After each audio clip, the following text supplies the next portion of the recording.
All right, good morning. Andrew Kircher here from Port Huron Museum. If you've been watching these, you know the routine. We are out on another one of our architectural field trips here in Port Huron. Today we're out in the south end of town. It is a gorgeous day outside. It is nice and bright and sunny. And we are down near Lake Huron Medical Center. Most people know it as Mercy Hospital around here. And we are going to talk a little bit about a building that's more famous because it's not there across the street here. We are going to talk about Deerlawn. So this is a building that you're not familiar with. You're going to want to Google this one. I didn't have my printer, otherwise I would just print out a picture. Crossing a couple streets here, making sure it's safe. So again, if you haven't watched any of these, we've been going out into the public areas of Port Huron, looking at some of the cool architectural gems that are around. And today, like I said, we are here at Deerlawn. So there's Mercy Hospital, the Lake Huron Medical Center. Like I said, most people might remember it as Mercy. And if you've driven on military coming or going, you have seen this vacant lot. Now this vacant lot has been vacant since 1972. And the building that sat here, it's kind of a sad story because it was probably the coolest single house in, I'd say, the county. This was the original home of Henry McMorran. So if you've heard of McMorran, which of course you all have, we all think of McMorran Auditorium and the Civic Center today.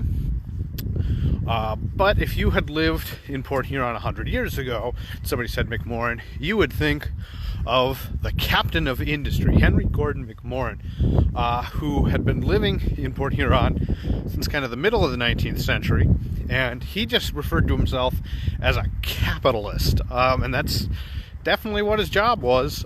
He had his fingers in quite a few different pies, so to speak. He was involved in the railway. Most famously, he was involved in the chicory trade.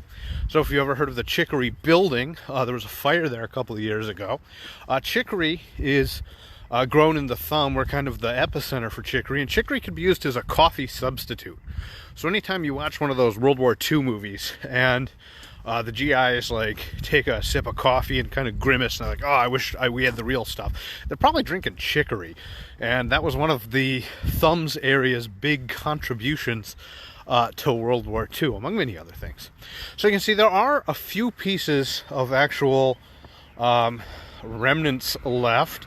We're walking along here the kind of what remains of the fence that outlined the plot of land there. You can see there's a big green open area with no building. That's where Deerlawn was. Deerlawn was a Second Empire home. So it had that mansard roof we've talked about a few times, built in the 1870s, I think 1878. And it was a gorgeous home and a giant home at that 3 stories tall. Took up kind of this whole triangle of land. So you can see this is where Military Street comes back together. Lots of beautiful homes here. There's a nice Italianate with a cool little cone up on top. Another kind of colonial revival over here with like a little kind of Dutch, almost looks like Corby steps on the side. That's pretty cool. And of course the beautiful water out there today. So this is what, again, you've all driven past this, and all that's left is the fence here. So you might wonder why, and that's kind of what I wanted to talk about today, was a little bit about historic preservation in general, because it seems like everybody's usually sad when a building gets torn down, and lots of people have lots of questions about that. We're coming up to the gate. That's probably the coolest part here. That's all that's left. So the house, Henry lives there. Henry Gordon McMorran lives there with his family.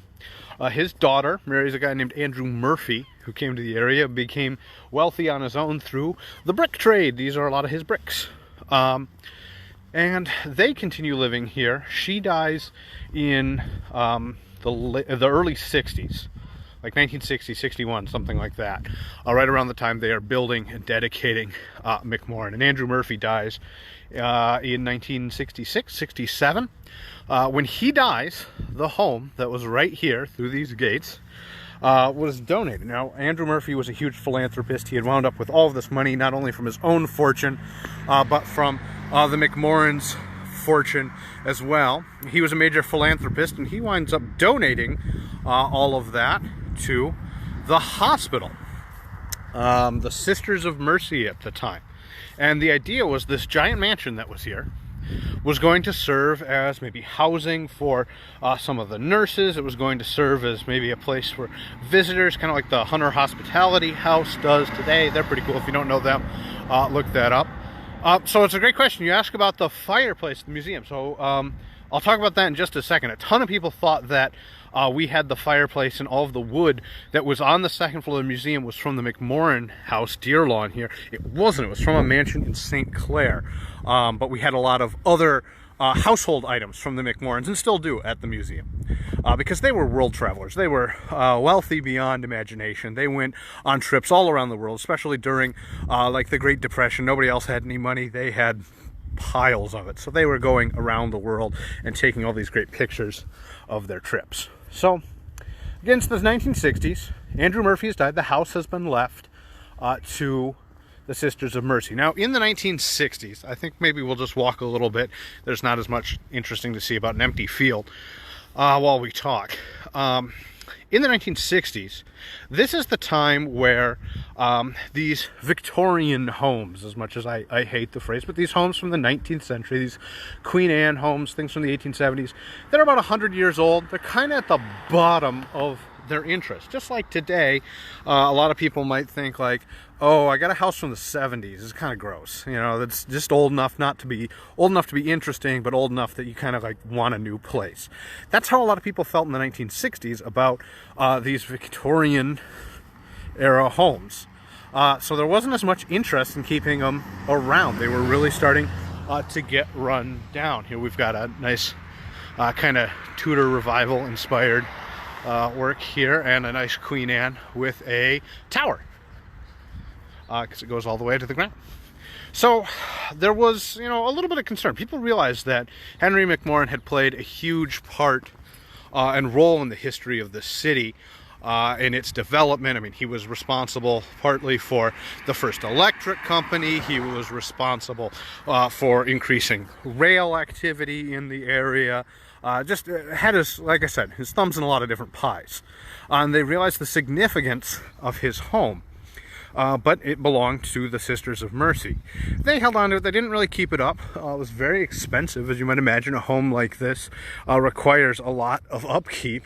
Keep in mind, like Deerlawn was like twice the size of this guy right here. So it's this huge building that requires a lot of maintenance.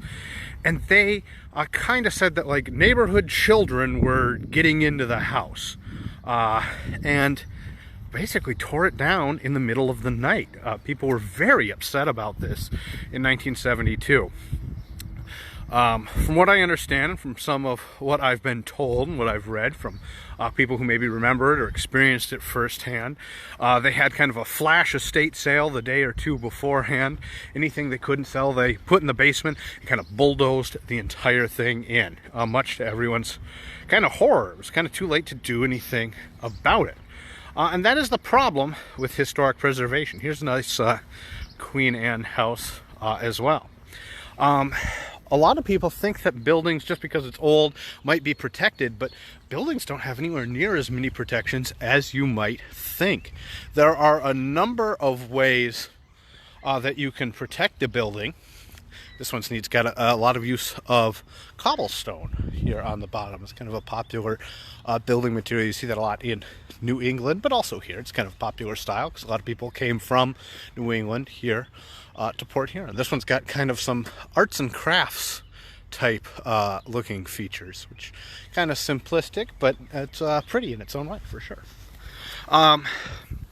There is one more house I want to walk at about a block down here, and that gives us just enough time again to talk a little bit about historic preservation. So when people think about historic preservation, they think, okay, well, what's the most important thing that I could think of is if something is in the National Register of Historic Places. And if something is in that register, no one could even touch it or change a paint color or anything like that. But the sad truth is that's just not true. In fact, sorry, there's a garbage truck going by. The sad fact is that's not true. In fact, having that federal recognition doesn't give you much at all. What the federal level protection for historic homes comes from something called the Historic Preservation Act of 1966. So it was in the 60s when a lot of those homes and a lot of our kind of shared cultural heritage was being threatened, that people started taking an interest in protecting their homes.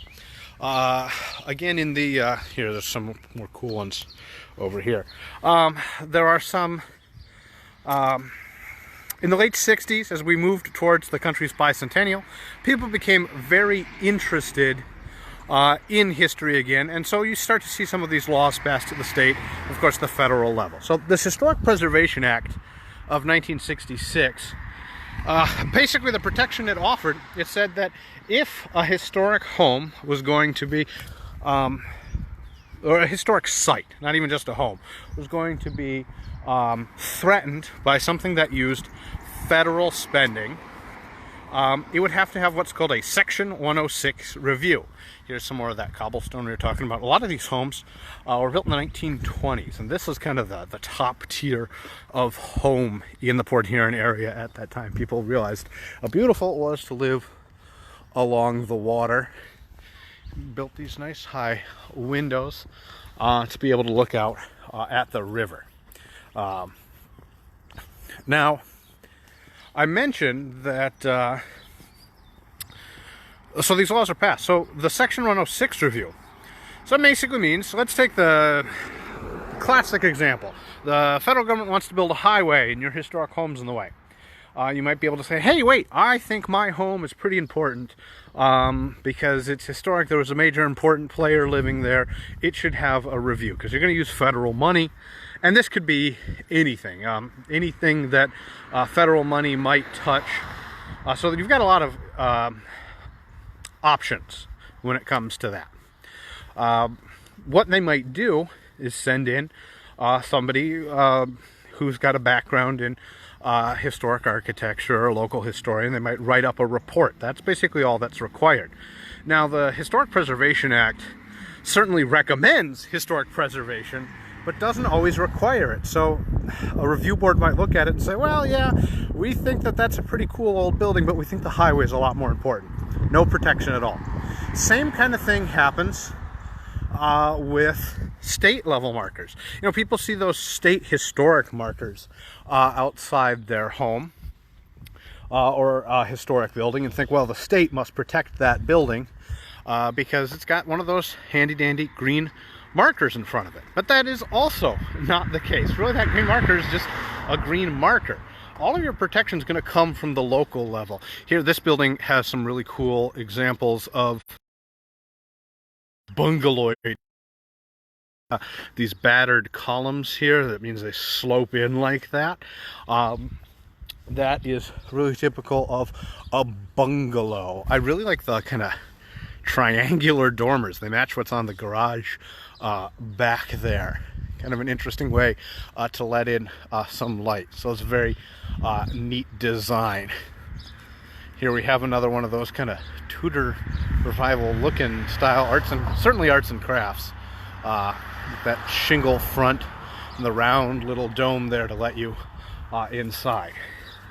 Now here's one of two that I want to look at of that Spanish style house with the red tile up on top. This is very popular in the 1920s. All right, so if the federal government isn't protecting buildings, and it does to an extent, the state government, where does your protection come from? A lot of it will come from local ordinance. A lot of people have heard of historic districts. There's a couple in Port Huron, and historic districts are frequently maligned. The historic districts are sometimes used as a boogeyman. People say, oh, well, if you live in a historic district, you won't be able to paint your house any sort of color, and you won't be able to have anything but historic furniture inside. They'll be like, living in a museum, you shouldn't get in a historic district, or get out of one at all costs. And again, this just isn't true. This is being used to frighten people out of these. Now, depending on where the historic district is, they're very local, which is a good thing. You want very local control. So different districts have different levels of strictness. For example, we've all seen the kind of Victorian homes, the Queen Anne houses in San Francisco, like at the beginning of Full House. They are something, I'll turn my camera around here because we're almost to the other house I want to talk about. Those are kind of a regionally defining feature. They're really important to the area, and as a result, they are very tightly controlled. They are definitely the exception, not the rule. More often than not, the historic district doesn't really care what color you paint the Most often, they don't care at all what you do inside your house.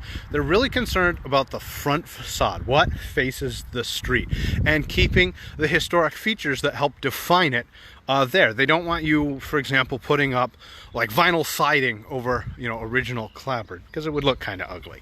They don't want you destroying some of those cool features that help to define a house. And really, it helps preserve the character of a neighborhood and usually increases home value. But there's a lot of misconceptions out there. But if you want to protect a historic home, that's the way to do it. All right, so this is the other house that I wanted to talk about. This is, I think, a really cool house. This is the house that belongs to Bina West. Now, if you're not familiar with Bina West, you got to look into the history of the Women's Life Benefit Association and the Maccabees a little bit before that. So, to give you a brief history, because I know we've been talking a while on this one already, but I think this house has a cool enough story and a cool enough history behind it that it's worth talking about. Again, it's 1920. It's kind of that Spanish mission style with that red tile up on top. Life insurance is something that's existed for a really long time in kind of one form or another, but it doesn't become really popular until the 1800s. And at that time, there are a bunch of people who found things called fraternal organizations, kind of like the Moose or the Elks or the Masons, groups like that. And really, part of it is fraternal organization, but another big part of it is they can offer each other life insurance. Invest the money, so when you die, you get a payout and your family is okay. For a long time, this is limited to men. Now, one of those fraternal organizations is the Fraternal Order of the Modern Maccabees that are right here in Port Huron. And Miss Bina West here, she was actually a teacher in KPAC. She gets involved in like the 1880s, 1890s when that's being formed. And then she realizes, why do we have to have these hokey meetings with weird ceremonies and things like that? Really, what we want out of this is life insurance. And she's involved in the Women's Auxiliary, which that building is still there. We've talked about it. So she decides, well, we can kind of dispense with a lot of that. And also, life insurance, like women have lives too. They should be able to purchase life insurance for themselves. So she helps to found the Women's Life Benefit Association, which is still here in town. It's this amazing place. And it makes her a very powerful woman. She goes from being a high school teacher to, some people call her the most powerful woman in Michigan. And some people call her one of the most powerful women in the country. She's incredibly wealthy. This is her home. You know it's a good home when it has a name. It's called West Haven. West Haven here cost $15,000 to build. And that was in like 1915. So that is an incredibly large amount of money. There's a swimming pool down around back.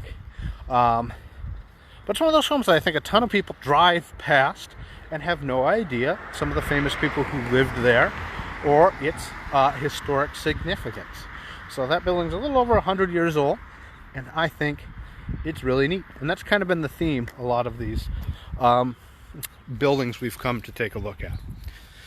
So what do we say to sum up today? We've looked at a really cool building that's still here. We've looked at a big vacant lot where a building's gone. where Deerlawn just is now an empty yard, an empty lot, which is pretty sad. Talked a little bit about historic preservation and some kind of myths and misconceptions about historic preservation. You know, what can you do? I've had a lot of people ask me, you know, well, I want to save this home or this house. I guess your number one option is you can always just buy it. If you've got deep enough pockets, you can always buy a home, and that way you can definitely make sure you know what's going to happen to it. But ultimately, it is up to communities. I think that the historic district on Court Street is a great example of a way that they've set some standards that aren't too scary or anything like that, and a great way to preserve a lot of historic homes in an area. I think education is another thing. A lot of people might not even realize, you know, why their home is historic or significant, or what they might like about it. A lot of people don't realize that owning a historic home isn't necessarily more expensive than a modern home. It's certainly greener than a modern home. We think a lot about being environmentally conscious. Well, the greenest home is the one that's already built. So this is a great option if you're looking to be sustainable, is taking a home that's already been built. Here's another house. I don't think we looked at this the other way. Oh, I didn't turn my camera around. Sorry. You got a close-up of my face there. It's unpleasant. I really like the house here has a gambrel roof where it's got kind of that broken pitch in the gable. And the cool thing is this house matches the garage back there in paint scheme and style. I really like that a whole bunch. It's got these neat little composite columns. A nice little porch to step outside and maybe enjoy a boat going by or the traffic here on Military. That is a nice looking house. I like it. It's got a nice metal roof that'll last a very long time. Zachary Smith asks, what the most historic district in Port Huron? Well, if you're talking about the oldest areas, it's right by the river. Places like the Roach Bar has been there since the 1840s. There's a couple of homes that are that old. But as far as an actual preserved district, that would probably be Court Street. Is really the only district you're going to see, like the districts that I'm talking about, that have, you know, local ordinances that can put some limits, some controls on what you could do with a home. Certainly prevent you from demolishing one or making major additions that would change the character of the historic house. So anyway, like I said, we've talked about those. We could do a whole series on just historic preservation and local ordinances and you know, best practices. But like I said, I think they're frequently misunderstood. A lot of people are more scared of a historic district than they ought to be, and they can wind up being some of the coolest places in town. I think downtown itself is another historic district, which just means that you might have to go to the historic commission with any of the major changes you might want to do and get their advice. You'll find that people who serve on historic commissions really care about history. They're not just there to punish you or make sure that you are following their rules and they've got, you know, a power trip or anything like that. They care about the historical character of where they live, and I think they usually would be some good advice. So if you've got a historic home, you want to find out some more about it, there's a couple ways you can do it, or a historic home you're interested in preserving. Two great places to start are the museum. I'm always happy to help. You can shoot us an email, send us a message. But the library, when they open up, they're another great resource. The Michigan Room has some tremendous resources as well. All right, I'm kind of walking back to where I started, but I want to take just a brief side trip because I see another really cool house up this way. So yeah, we've covered quite a bit today. I think this one will be one of our longer ones, but it is a beautiful day outside. If you get the chance to go on a walk, today is going to be one of the days that you're going to want to do it. It's another great home from, I'm guessing, the 1920s. This kind of long dormer is very bungalowed over a covered porch like that. It's pretty cool. It's very comfortable. Now there is a little bit of damage on the outside here, and that can happen on older homes, especially with the kind of creeping vine there can get in and do some damage. So something that can be mitigated. Obviously, an ounce of prevention is worth a couple pounds of cure with historic homes, for sure. Anyway, so we are basically back to where we started. We're back over at the hospital. I want to thank everyone for coming along. Seems like people really enjoy these. We've got a lot of people who've been watching them. If you enjoy them, put a like on it, comment, tell me what you like, what you don't like, what you want to see more of, other areas maybe you want to know more about, or comment. And you can always share them. That's the easiest way to get these out, and it really gives us quite a bit of feedback to know what you like about them. You can also always support the museum just by liking our page. We have other things besides these videos on here, and you can find all of these videos by going to our video section. I try and name all of them with kind of the main highlight or the main feature of each of our walks. And you can go to our website as well. Just like everybody else, we're feeling the pinch from COVID. This is a great chance to become a member of the museum. That's a great way to support us, and it was good for a full year from when you sign up. Like I said, that's about it. It's a beautiful day. It's a great day to explore the history in your own backyard. You can go on a walk, keep yourself socially distant. Doesn't mean you have to lock yourself in a bedroom. So I'm so glad everybody likes them. Until next time, we'll keep going, and stay safe, everybody.